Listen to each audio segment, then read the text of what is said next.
That's all it is. And I've been censored. I got censored. I put up a video, no joke, 2 weeks ago. What is COVID?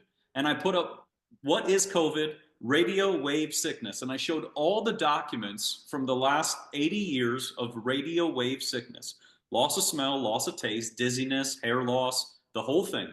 And Yeah. it's, yeah, you lose the hair. And they still put the context, that this is not true. Radio wave sickness doesn't cause these issues. And I cited medical documents. So it's like, this is how silly of a world we live in. And the only reason that that one, I think, is their like number one is because if people understood the root cause of an illness, such as, smart watches, AirPods, all this Yeah. garbage they try to sell people, then they'd start to realize, oh my gosh, this is going to cause me 80 other illnesses. And if people understood that, well, then that whole industry would end very fast. And that's the, yeah, 2020 and even 1919 with the Kansas flu, that was the radio. They took the radio backpack I've been across saying seas. this, dude. Yeah, they took it across seas and they're like, now we got the flu overseas. It's like, yeah, because you took this radio, which is pinging radio waves, which make you sick overseas, and then now those people get it too. I mean, because that was my argument with people saying that COVID wasn't real. It was real because I mean, I couldn't smell and I couldn't taste for 2 weeks. That was one thing that I had never. I mean, you might say it was a flu, a hard flu. I couldn't taste or smell. So you saying it was radio waves, it was something different. I'll tell you that much.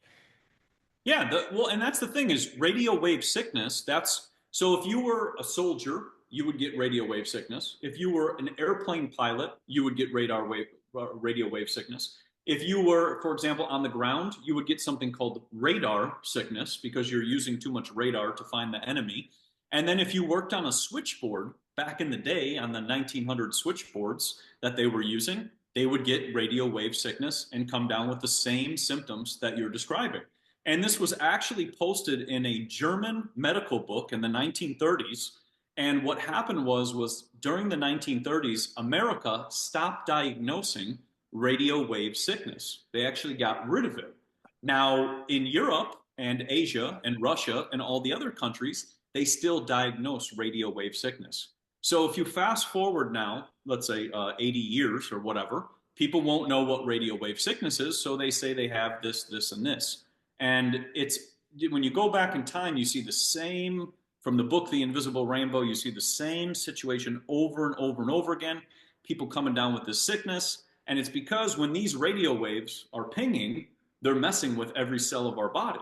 And this is why, like, the bees get messed up, the dolphins, the whales, they're like, we can't figure it out. You do know what it is. You've implemented new antennas into these places, which mess with their health.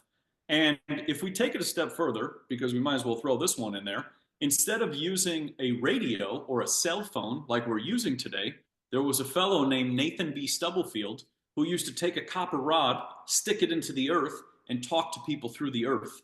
Because he said that there's no point of using an inefficient technology such as the radio when we could communicate through the earth.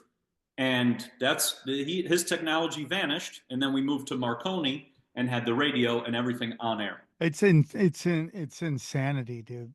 And people just don't understand it, and you can't even explain it to them. All they have to do is crank up the 5G. I mean, they took when we shed our toxins and called it flu season. Yeah. And they got all of us to take all